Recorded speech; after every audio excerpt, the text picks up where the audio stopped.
আর একটা নাশুকরি মহিলা যে নিজের স্বামীর নাশুকরি করবে, শ্বশুর তো নারাজ হলো, আল্লাহ তাবারক ওয়া তাআলা নারাজ হয়ে যাবেন, সেই মহিলাটা জাহান্নামে যাবে। এর প্রমাণ আল্লাহ রাসূলের একটা হাদিস আছে, সহিহ বুখারী এবং মুসলিমের হাদিস। আপনাদের এলাকাতে আপনারা ঈদগাহে নামাজ পড়তে যান, ঈদ বকরা ঈদের নাকি? এবার মহিলারা কোথায় নামাজ পড়েন? মসজিদে না ঈদগাহে? জোরে বলেন আলহামদুলিল্লাহ। এটা খুব বড় খুশির কথা। আল্লাহ নবীর জামানাতে মহিলারা পুরুষেরা ঈদগাহে নামাজ পড়তে গেছেন, ঈদের নামাজ কিংবা বকরীদের নামাজ, পুরুষের কাতার, পুরুষের লাইন আগা দিকে, মহিলাদের সাফ, মহিলাদের কাতার পিছন দিকে। কেন? যদি পুরুষেরা পিছন দিকে হয় আর মহিলারা যদি নামাজ পড়িতে আগে হয়, তাহলে দুজনের মধ্যে কাহারির নামাজ হবে না। পুরুষদেরও নামাজ হবে না, মহিলারও নামাজ হবে না। কোন পুরুষের ইমাম যদি কোনো মহিলা হয়, ও নামাজ পড়াইতে খুবই জানছে মহিলাটা, পুরুষটা জানে না। এবার যদি বলে যে সুলাইমানের বাপ তুমি পিছু হও, আমি আগে হচ্ছে নামাজ তোমাকে পড়াবো, হবে? চলবে না, নামাজ পড়া হবে না, দুজনের কাউরি নামাজ হবে না। সব সময়তে পুরুষের লাইন, পুরুষের কাতার আগা দিকে, মহিলাদের লাইন, মহিলাদের কাতার পিছন দিকে। এবার নামাজ হয়ে গেল, নামাজের শেষে খুতবা হয় কি হয় না? ঈদ বকরা ঈদে খুতবা হয় কি হয় না? এবার নবীজি খুতবা শুরু করলেন। আজকে মাইক্রোফোনে কথা বলছি, অনেক দূর পর্যন্ত আওয়াজ যায়, নবীর জামানাতে মাইক ছিল না। এবার নবীজি বেলালকে বলছেন, বেলাল উঠো, চলো আমার সাথে। এবার দয়ার নবী কাতার চিরে চিরে চিরে চিরে মহিলার দলে চলে গেলেন। আজকে যেমন মা খালাদের জন্য কত সুন্দর ব্যবস্থা করেছেন, মহিলা কাতার চলে গেলেন। এইবারে নবীজি ঈদগাহের মাঠে, ঈদগাহের ময়দানে আওয়াজ শুরু করে দিলেন, ইয়া মাশারান নিসাই, ও মহিলার দলেরা, তাসাদদাকনা, তোমরা দান করো, তোমরা সাদকা করো।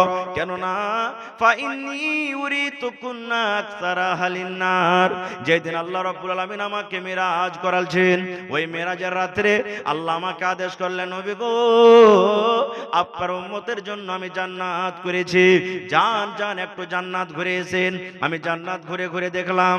তারপর আল্লাহ আমাকে আদেশ করলেন, ও আমার নবী, আপনার গুনাহগার পাপী উম্মতেরা জাহান্নামের ভেতরে যাবে, জাহান্নাম তৈরি করেছে, যান একটু জাহান্নাম দেখে এসো। এবার নবী যে জাহান্নাম দেখতে গেলেন, দয়ার নবী বললেন, মহিলা, আমি তোমাদেরকে জাহান্নামের আগুনে দেখলাম। বেশিরভাগ মহিলারা জাহান্নামের আগুনে জ্বলছে, বেশিরভাগ নারীরা জাহান্নামের আগুনে জ্বলছে। আল্লাহ বাঁচাও, আল্লাহ বাঁচাও, মা মরে গেলাম, মা মরে গেলাম, জাহান্নামের আগুন আর সহ্য হয় না। হাউমা করে মহিলারা বেশিরভাগ চিৎকার করে। এবারে যখন কথাটা বললাম, আল্লাহ নবীর কথাটা শুনে একজন মহিলা দাঁড়িয়ে বললেন, ইয়া রাসূলুল্লাহ, আল্লাহর নবী গো, আপনি বললেন মহিলা তোমরা দান করো, ও মহিলার দল তোমরা সাদকা করো, তোমাদেরকে জাহান্নামের আগুন আমি বেশিরভাগ পড়তে দেখেছি। নবী গো, মহিলারা কোন এমন জমিনের উপরে পাপ করে, কোন এমন গুনাহ করে, তাদের দ্বারাতে কোন এমন ভুল হয়ে যায়, তাদের দ্বারাতে কোন এমন গুনাহ হয়ে যায়, নারীরা কোন এমন পাপ করে, যে পাপের কারণে আল্লাহ রাব্বুল আমিন নারাজ হয়ে নারীদেরকে জাহান্নামের আগুনে দেখেছেন। একটু দয়া করে বলেন তো পাপ দুটা কি? আল্লাহ রাসূল বললেন, মহিলা, ও আমার মায়েরা খালারা শুনিন, দয়ার রাসূল বলেন, মহিলা রে, মাত্র দুটা গুনার কারণে, মাত্র দুটা পাপের কারণে, মাত্র দুটা গুনার কারণে আমি তোমাদেরকে জাহান্নামের আগুনে দেখলাম।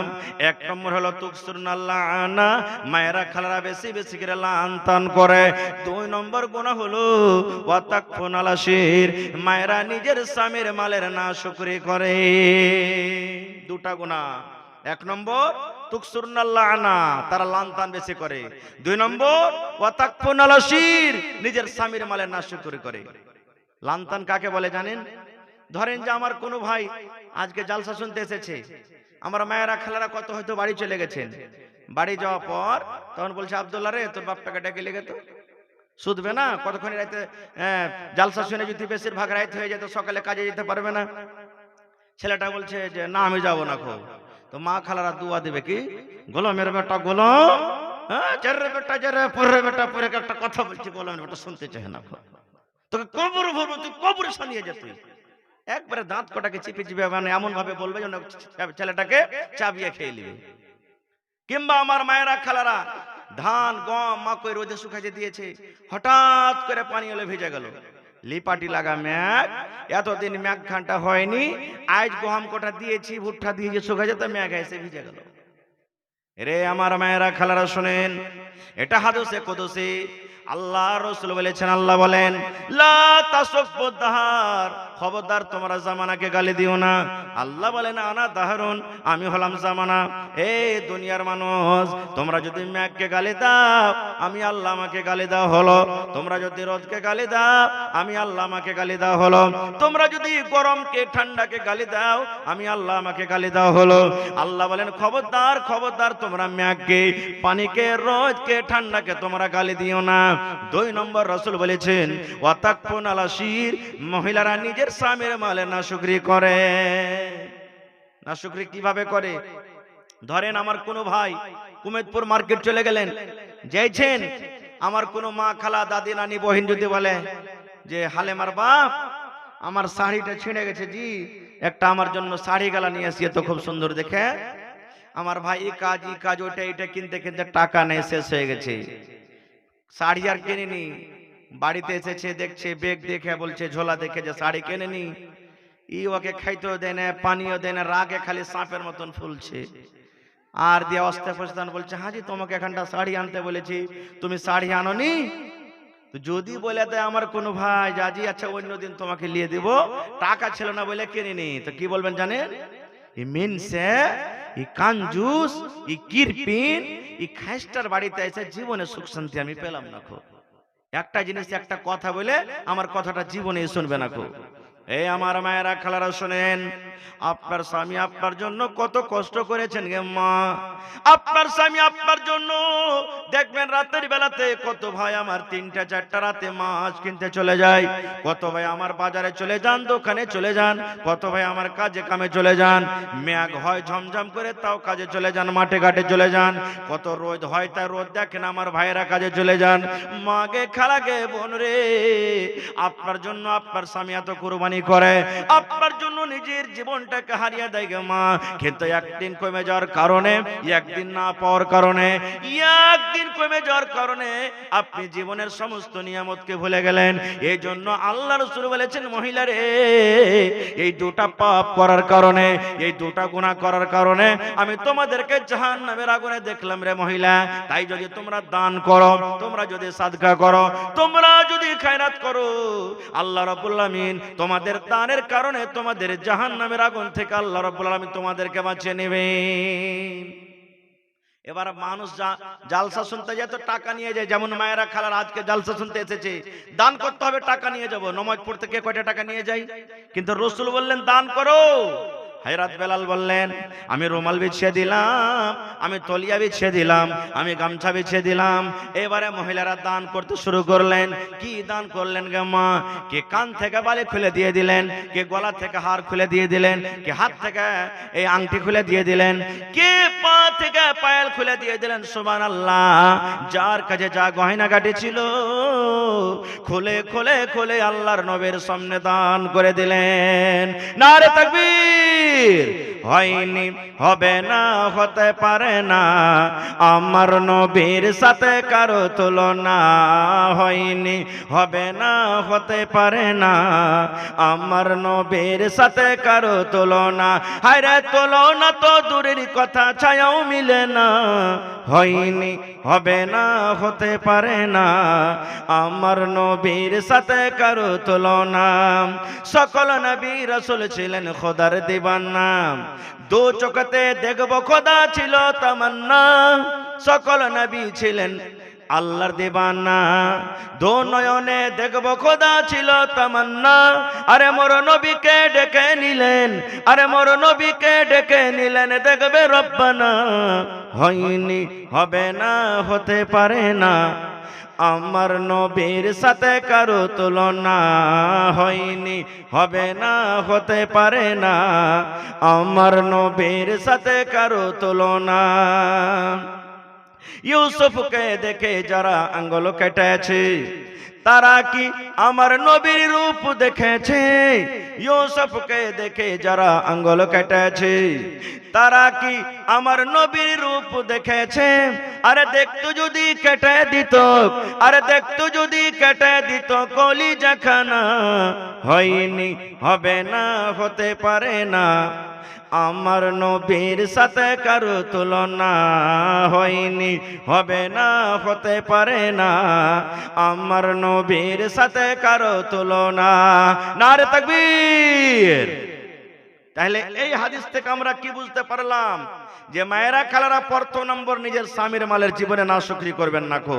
এবং ভাইয়েরাকে বলবো যে আপনি যদি স্ত্রীকে নিয়ে জীবনটা ভালোভাবে কাটতে চাহেন তাহলে কোন ধরনের নারীকে বাড়িতে আনতে হবে, কোন ধরনের স্ত্রীকে বিয়ে করতে হবে, বেটার বিয়ে দিবেন, পোতার বিয়ে দিবেন, ভাতিজার বিবাহ দিবেন, নিজে বিবাহ করবেন, কোন ধরনের মেয়েকে চয়েস করবেন, এটাও নবীজি 1400 বছর আগে বলে দিয়েছেন।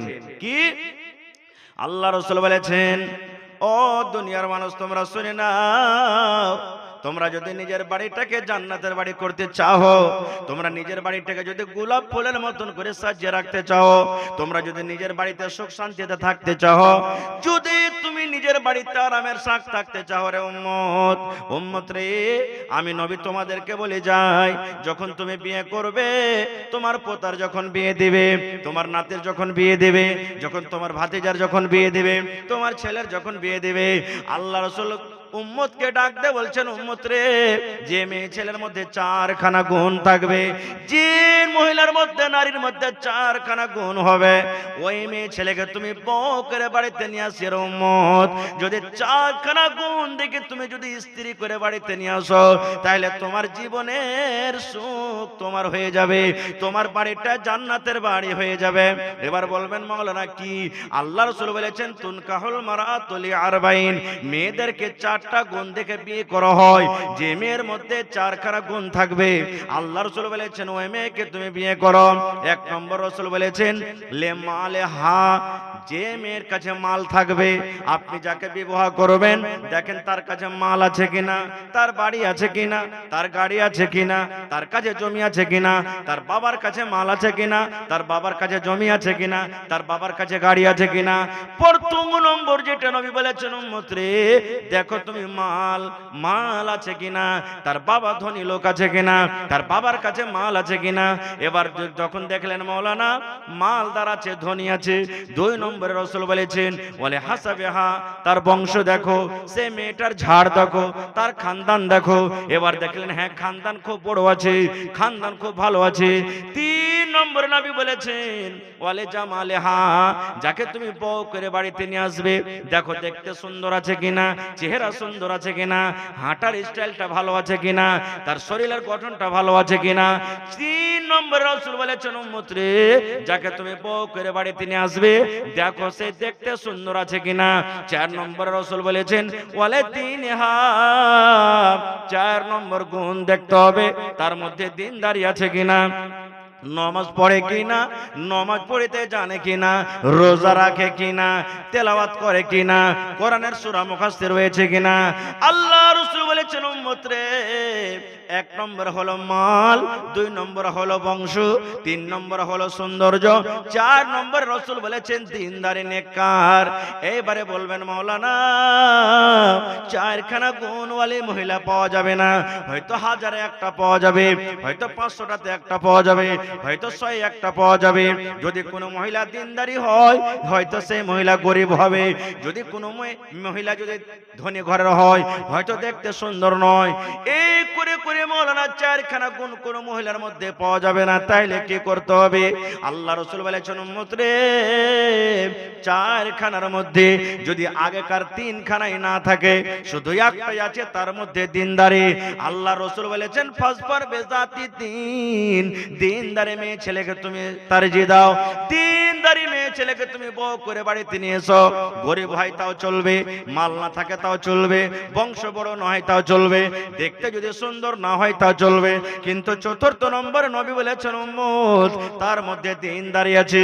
দিনদারি মেয়ে ছেলেকে তুমি যদি বউ করে বাড়িতে নিয়ে এসো, তাহলে তোমার জীবন উদ্ধার হয়ে যাবে, তোমার জীবনটা সুখের জীবন হয়ে যাবে, তোমার বাড়িটা জান্নাতের টুকরা হয়ে যাবে। নারে তাকবীর। কিন্তু চারটার মধ্যে আমরা প্রথমে মাল দেখি নাকি? যখনই আমরা বিয়ে শাদী করব তখনই প্রথমে যে ঘটক থাকে আইবেরি, আগে বলে দি দেখতে যাব ভাই 3 লাখ টাকার কিন্তু চাপন দিও, ঘুরতে ঘুরতে 2.5 লাখ টাকাতে কিন্তু যাতে ফাইনাল হয়ে যায়। এরকম আছে আপনার এলাকাতে? হ্যাঁ, বুল্লের গাড়ি বলিও যদি না হয়তো শেষের পর্যন্ত আপাচি তো আছেই আছে, পালসার তো আছেই আছে নাকি? এরকম হয় না? হয় না? সুবহানাল্লাহ। এ ভাইরা মায়েরা, ভাই জীবনে খবরদার শ্বশুরের কাছ থেকে টাকা গাড়ি এগুলো লিয়েন না ভাই, হারাম। জীবনে লিয়েন না, নিজে খেটে খুঁটে যা পারবেন। আপনার কাছে গাড়ির দরকার নাই, সাইকেল আপনি কিনতে পারবেন, সাইকেল আপনি চেপে যান, কিন্তু জীবনে আপনি কোনোদিন মেয়ের বাবার কাছ থেকে গাড়ি লিয়েন না। এটা হলো শরীয়ত বিরোধী কাজ, হারাম। জীবনে আপনি ওগুলার চক্করে যেয়েন না। কিন্তু স্ত্রীটাকে যখন নেবেন, দিনদারি স্ত্রীকে নিয়ে আসবেন বাড়িতে। দিনদারি স্ত্রী বাড়িতে নিয়ে আসতে গেলে আপনার বড় বড় মুসিবত থেকে আপনাকে বাঁচিয়ে নেবে। এর উদাহরণ একটা সহিহ মুসলিম শরীফের হাদিস আপনাদের সামনে বলি। আল্লাহর নবী সাল্লাল্লাহু আলাইহি ওয়াসাল্লাম একদিন মসজিদে বসে আছেন, মসজিদে নববীতে। সাহাবায়ে কেরাম বসে আছেন, আজকে যেমন আপনারা জালসা শুনছেন, সাহাবায়ে কেরাম বসে আছেন। একজন সাহাবী এসে নবীকে বলছেন, আল্লাহ রাসূল, আজ রাতে আপনার বাড়িতে কুটুমতালি করব, আজ রাতে আপনার বাড়িতে মেহমান হয়ে থাকব। ডাইরেক্ট নবীকে বলছে, নবীজি আজ রাতে আপনার বাড়িতে কুটুমতালি করব। নবীজি কুটুম পেয়ে খুবই খুশি হইতেন। এবার নবীজি একজন সাহাবীকে বললেন, ও আমার সাহাবী, আমার বাড়িতে মেহমান কুটুম এসেছে, আমার বাড়িতে কিছু খাবার আছে কিনা একটু দাও তো, তলাশ নাও তো, খবর নাও আমার বাড়িতে কিছু খাবার আছে কিনা। চলে গেলেন একজন সাহাবী, ও আল্লাহ নবীর স্ত্রী উম্মাহাতুল মুমিনিন, নবী আমাদেরকে পাঠালেন বাড়িতে কিছু খাবার থাকতে বলো। রে আমার মায়েরা, খালারা, ভাইয়েরা শুনেন, রাহমাতুল লিল আলামিন যাকে আল্লাহ রাব্বুল আলামিন বলেছেন, হায়রে দয়ার নবী, দয়ার হাবিব, সে নবীর বাড়ি থেকে উত্তর এলো, ও আল্লাহ নবীর সাহাবীরা শোনো গো, আজ রাত্রে নবীর বাড়িতে সুবহানাল্লাহ আমরা পানি পান করে রাতটা কাটাচ্ছে, দিনটা কাটাচ্ছে, খাবার মতো নবীর বাড়িতে শুধু পানি আছে, পানি ছাড়া নবীর বাড়িতে খাবার কোনো জিনিস নাই। নবীর বাড়ি থেকে উত্তর আসছে, ও আল্লাহ নবীর সাহাবীরে, যাও যাও নবীজিকে বলে দাও আজ রাত্রে নবীর বাড়িতে শুধু পানি রয়েছে, পানি ছাড়া অন্য কোনো খাবার নাই। সেই সাহাবী আর একজন স্ত্রীর বাড়িতে চলে গেলেন, তার বাড়িতে খবর না হলো, তার বাড়ি থেকে উত্তর এলো, ও আল্লাহ নবীর সাহাবে, যাও নবীকে বলে দাও আজ রাত্রে নবীর বাড়িতে শুধু পানি রয়েছে, পানি ছাড়া নবীর বাড়িতে অন্য কোনো খাবার নাই। সে সাহাবী বললেন, আমি এক দুই করে ঘুরতে ঘুরতে ঘুরতে ঘুরতে সমস্ত বিবিদের বাড়িতে আমি গেলাম, ওরে আল্লাহ একটাই খবর এলো, একটাই উত্তর এলো বাড়ি থেকে, ও আল্লাহ নবীর সাহাবে, আমরা নবীর বেবে, যাও নবীর কাছে খবর দিয়ে দাও আজ রাত্রে নবীর বাড়িতে শুধু পানি রয়েছে, পানি ছাড়া নবীর বাড়িতে অন্য কোনো খাবার নাই। চলে এলেন সে সাহাবী, নবীজি আপনার বাড়িতে খবর নিলাম, এক এক করে সমস্ত বাড়িতে খবর এলো, একটাই নবীর বাড়িতে আজকে পানি আছে, পানি ছাড়া অন্য কোনো খাবার নাই। মায়েশা রাদিয়াল্লাহু তাআলা আনহা, এটা আল্লাহ নবীর একজন স্ত্রী নিজের বহিন বেটাকে বলছেন, বেটারে নবীর বাড়িতে নবীর বিবি হয়ে আমরা ছিলাম, বেটারে পশ্চিম দিকে চাঁদ উত্তরকে ধন, এক দুই করে আমরা দেখতাম, এক মাস কেটে গেল, আবার চাঁদ উঠে গেল, এক দুই করে আমরা গিনতে গিনতে দেখলাম সেই চাঁদ উঠে তৃতীয় চাঁদ আমরা দেখতাম। বেটারে নবীর বাড়িতে দুই মাস কাটতো করে বেটা, 60 দিন করে নবীর বাড়িতে আমরা থাকতাম। কিছু রান্না বান্না করব বলে চুলা জ্বলতক না, কোন তরকারি বানাবো বলে চুলা জ্বলতক না, রুটি বানাবো বলে চুলা জ্বলতক না, ঘাটি বানাবো বলে চুলা জ্বলতক না, মাংস বানাবো বলে চুলা জ্বলতক না। নবীর বাড়িতে আমরা কিছু পেতাম না যে রান্না রান্না বান্না করতাম। যখন এই কথাটা শোনা, হযরত আয়েশা বলেন, আমার বহেন বেটা আমাকে বললেন, খালাগে কি খেয়ে তোরা থাকতে গিয়ে খালা? যদি ৬০ দিন ২ মাস পর্যন্ত নবীর বাড়িতে চুলা না জ্বলতো, খালাগে তোরা কি খেয়ে থাকতে গিয়ে খালা? মানুষ তো ১ দিন ২ দিন ৩ দিন পর্যন্ত না খেয়ে থাকবে, তারপরে পারবে না গে খালা। ৬০ দিন তোরা কি খেয়ে থাকতে গিয়ে খালা? মায়েশা বলেন, বেটা রে, আল আসওয়াদান, দুটা করে কালো কালো জিনিস খেয়ে আমরা থাকতাম রে বেটা। ১ নম্বর হলো আলমা, আত্মামার খাজুর। বলছেন বেটা রে, ভাগে আমরা একটা দুটা কবে করে খাজুর পাইতাম। বাচ্চারা যেমন চকলেট চষে, ওই চকলেট চষা করে আমরা 1 ঘন্টা 2 ঘন্টা 3 ঘন্টা এরকম করে করে চকলেট টাকা, ওই খাজুর টাকা আমরা চষে চষে চষে খাইতাম। 2 নম্বরে বলছেন আলমা, পানি, উপর থেকে 1 গ্লাস 2 গ্লাস আমরা পানি পান করতাম। এই করে করে করে আমাদের দিন কাটতো রে ধন। হয়তো নবীজির জন্য হাদিয়া আসতো, কোন বাড়ি থেকে নবীজির জন্য দুধ পাঠিয়ে দিতেন, কোন বাড়ি থেকে মাংস আসতো, কোন বাড়ি থেকে ছাতু আসতো, কোন বাড়ি থেকে আর কিছু আসতো। আল্লাহর নবী একাই খেতেন না, আমাদেরকে সেগুলা দিতেন। এরকম করে খেয়ে খেয়ে খেয়ে আমরা দিন কাটালছি। তাই বলবো মাগে, খালাগে, এত করে কষ্ট করার পর আল্লাহর নবীর বিবিরা জীবনে কোনোদিন নবীর না শুকরিয়া করেনি। ওরে আল্লাহ, এবার দয়ার নবী বলছেন, ও আমার সাহাবীরা শোনো গো, আমার বাড়িতে এক এক করে সমস্ত বাড়িতে খবর না হলো রে সাহাবীরা, কিন্তু আমি নবী আজকে আমার বাড়িতে শুধু পানি রয়েছে, পানি ছাড়া অন্য কোনো খাবার নাই। আর আমার কাছে মেহমান বসে আছে, মেহমানকে খাবার লাগবে, মেহমানকে খেতে দিতে হবে। কে তোমরা এমন আছো রে বাবা, আজ রাত্রে আমার মেহমানটাকে তোমরা বাড়িতে নিয়ে যাবে, মেহমানকে খেতে দিবে, মেহমানের সম্মান করবে। যদি তোমরা মেহমানের কোন লোক ইজ্জত সম্মান করতে পারো, তার পেটে যদি দানা দিতে পারো, আমি নবী তার জন্য দোয়া করছি, আল্লাহ রাব্বুল আমিন তার উপরে দয়া করবেন, রহম করবেন। সাহাবীদের মধ্যে এলান করলেন, কেমন আছো? আমি নবী, আমার বাড়িতে শুধু পানি খাবার কিছু নেই, আজ রাত্রে যদি আমার মেহমানটার ইজ্জত সম্মান তোমরা কেউ করতে পারো, আমি নবী দোয়া দিচ্ছি, আল্লাহ তারপরে রহম করবেন, দয়া করবেন। আচ্ছা বলেন তো, আল্লাহ তাবারাক ওয়া তাআলা যে সুখ শান্তি এখন দিয়েছেন, আজ থেকে 20 বছর 25 বছর আগে ছিল? ছিল?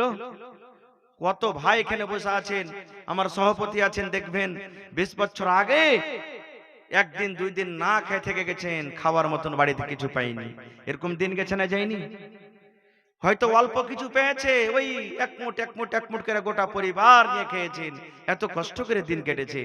এখন একটা ছেলেটা যতটি দিনে খাইছে আর বরবাদ করছে, তখন একটা পরিবার মিলে অতটি খেতে পাইনি, এরকমই দিন গেছে। 1400 বছর আগে কেমন হইতে পারে? সবাই গরিব মানুষ, কেউ বলে না নবীজি কুটুম টাকা আমাকে দিয়ে দেন, মেহমানকে আমি বাড়িতে নিয়ে যাব। কিছুক্ষণ সময় যখন কেটে গেল, আল্লাহর নবীর একজন সাহাবীর বন্ধু, যার নাম হলো হযরত আবু তালহা রাদিয়াল্লাহু তাআলা আনহু, সেই আবু তালহা দাঁড় হয়ে গেলেন, ইয়া রাসূলুল্লাহ, আল্লাহর নবী গো, আমি আপনার সাহাবী আবু তালহা, আমাকে মেহমানটা দিয়ে দেন। আল্লাহর নবী গো, আপনার মেহমান আমাকে দিয়ে দিন, আমি বাড়িতে নিয়ে যাব, আমি তার ইজ্জত সম্মান করব, তাকে আমি খেতে দেব। নবী গো, আপনার মেহমানটা আপনি আমাকে দিয়ে দেন। নবীজি মেহমানকে বলেন, যাও আবু তালহার সাথে তুমি যাও। কিন্তু আবু তালহাও জানেন না যে আমার বাড়িতে খাবার আছে কি নাই। মেহমান তো নিয়ে নিলেন, কিন্তু উনিও জানেন না যে আমার বাড়িতে আছে কিনা। সহিহ মুসলিম শরীফের হাদিস, জিলদ সানিতে আছে হাদিসটা। এবার মেহমানকে সাথে নিয়ে চলে গেলেন, মেহমানকে বসতে জায়গা দিলেন। হযরত আবু তালহা রাদিয়াল্লাহু তাআলা আনহু বাড়িতে ঢুকলেন। তার বিবির নাম হলো রমাইসা। বিবির নাম কি? রমাইসা। এবার বাড়িতে ঢোকার পর, এই আমার মায়েরা খালারা শুনেন, এবারে আবু তালহা বললেন, বিবি রে, তুমি জীবনে কোনোদিন আমার সামনে মিথ্যা কথা বলোনি রে বিবি, সত্য কথা বলেছো। আজকে তুমি আমার সামনে সত্য কথা বলবে, মিথ্যা বলবে না। বিবি রমেশা বলেন, স্বামী গো, কোন এমন কথা হয়েছে যে আপনাকে আমি মিথ্যা কথা বলবো না বলছেন? বলছেন, বিবি রে, আল্লাহর নবীর বাড়িতে মেহমান এসেছিলেন, কিন্তু ওরে আল্লাহ, নবীর বাড়িতে শুধু আজকে পানি আছে রে বেবে, অন্য কোনো খাবার নাই। তাই নবীর মেহমান আমি বাড়িতে এনেছি। আর আল্লাহ নবী দোয়া দিয়েছেন, কে তোমরা এমন আছো গো আজ রাত্রে যদি আমার মেহমানের ইজ্জত সম্মান তোমরা কেউ করতে পারো, আল্লাহ তাবারক ওয়া তাআলা তারপরে দয়া করবেন, রহম করবেন। বিবিরে, মেহমানকে খাবার লাগবে, এই দেখো দরজাতে মেহমানকে বসে রেখেছে, বৈঠকে মেহমানকে বসে রেখেছে, কি বাড়িতে আছে বিবিরে বলে দাও। এই আমার মায়েরা খালারা শুনিন। এবার রমেশা বললেন, স্বামী গো, জীবনে আপনার সামনে কোনোদিন মিথ্যা কথা বলেনি, আজকে আমি বলবো না, আল্লাহ গাওয়া আছেন, আল্লাহকে সাক্ষ্য করি গাওয়া করে বলি স্বামী গো, আজ আমার বাড়িতে অল্প কিছু খাবার আছে, অল্প কিছু খানা আছে, কিংবা অল্প কিছু খাজর আছে। হযরত আবু তালহার একটা ছেলে ছিল যার নাম হলো উমাইর, 7-8 বছরকার ছেলে, ছেলেটা ঘুমিয়ে গেছে। এবার রমেশা বলছেন, স্বামী গো, ছেলেটা ঘুমিয়ে আছে, তার জন্য অল্প কিছু খানা রেখেছে কিংবা খাজর রেখেছে। ছেলেটা যখন উঠে কাঁদবে, মা খেতে দে, মা খেতে দে, ওই খেতে দিব বলে অল্প কিছু খানা কিংবা খাজর আছে, তাছাড়া বাড়িতে অন্য কিছু নেই। দেখবেন মায়েরা খালারা বাড়িতে যদি ভাগে 2 ঘন্টা বিস্কিট পেয়েছে, এখানটা পাঁপড়ি পেয়েছে, বাড়িতে আর ছেলে আছে, নিজে খাইবে না, ছেলেটার জন্য জগিয়ে রাখবে, ছেলেটা যখন কানবে তখন দিব, এরকম হয় না, হয় না? জি। তো বলছে, স্বামী গো, আমার একটা ছেলে ঘুমিয়ে আছে, উঠবে তখন তাকে দিব বলে কিছু অল্প খাজুর আছে, তাছাড়া নাই। একটা লোক যদি খাইতে পেট ভরবে, এতটি মতন খানা আছে বাড়িতে, খাজুর আছে, 2টা লোক খেলে পেট ভরবে না কো। আর মদিনাতে নিয়ম ছিল, মেহমানের সাথে যতক্ষণ পর্যন্ত বাড়ির লোক খেতে না বসবে ততক্ষণ মেহমান কিন্তু খানা খাবেন না। মাশাআল্লাহ, সাফিকুল, আচ্ছা, দোয়া করছি। তো মেহমান খেতে বসবে না।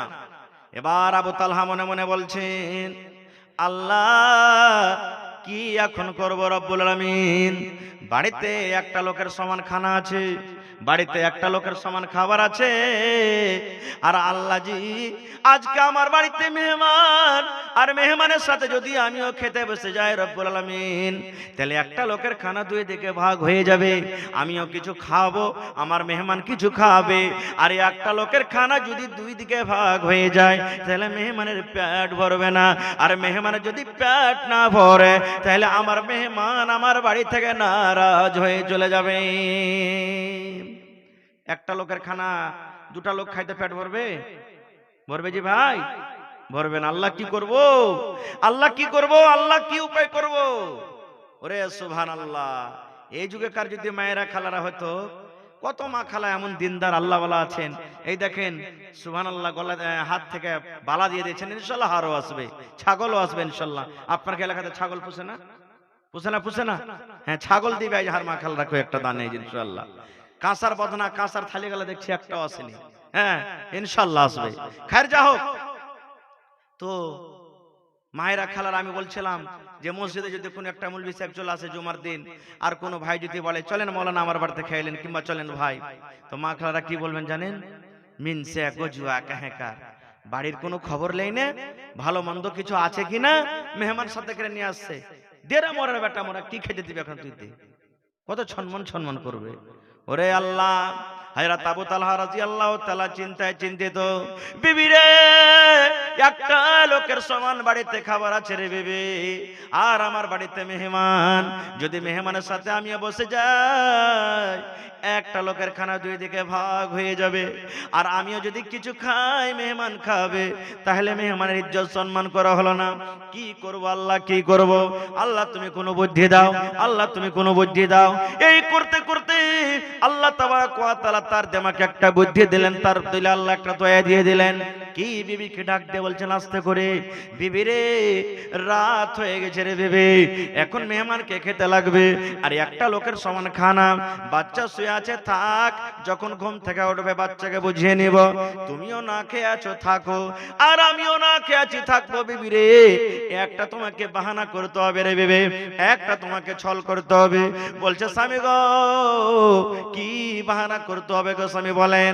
বলছে বিবি রে, আমাদের জন্য তুমি দাস্তারখান লাগাইয়া দাও, আমাদের জন্য তুমি পানি লাগাইয়া দাও, আমাদের জন্য যে অল্প বাড়িতে খানা আছে, খাজুর আছে, তুমি রেডি করে দাও।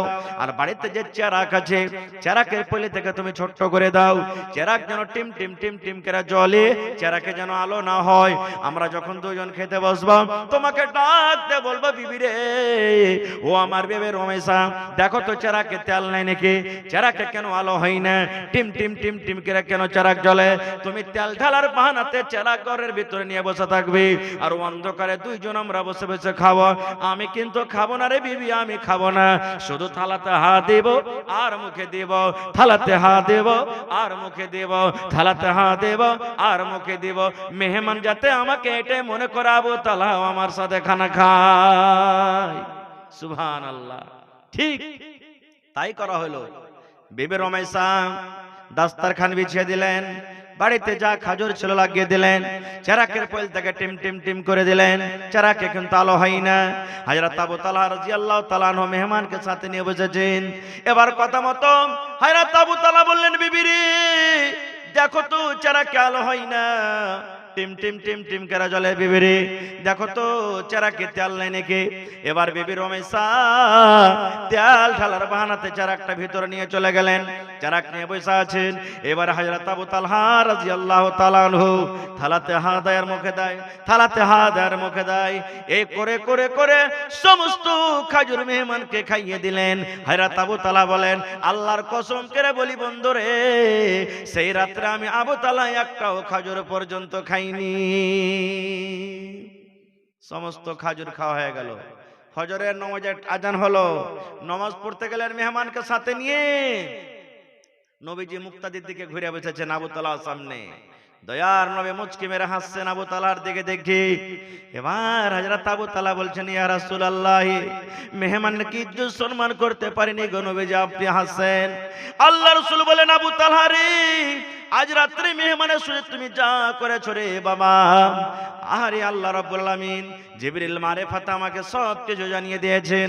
শুধু তা নয়, আল্লাহ রাব্বুল আলামিন তোমাদের স্বামী স্ত্রীর আমলটা দেখে, আল্লাহ রাব্বুল আলামিন তোমাদের আমলটা দেখে এত খুশি হয়েছেন। আল্লাহ খুশি হয়ে তোমাদের ব্যাপারে আল্লাহ একটা কোরআনের আয়াত নাজিল করে দিয়েছেন, যে আয়াতটা কিয়ামত পর্যন্ত মানুষেরা তেলাওয়াত করবেন। কি আয়াত? ওয়া ইউসিরুনা আলা আনফুসিহিম ওয়ালাউ কানা বিহিম খাসাসা। সুবহানাল্লাহ। তো কেন আমি ঘটনাটা বললাম? এই যে দেখেন, দিনদারি নেককার স্ত্রীকে বাড়িতে নিয়ে এসেছিলেন, যার কারণে এত বড় মুসিবত থেকে উদ্ধার হয়ে গেলেন।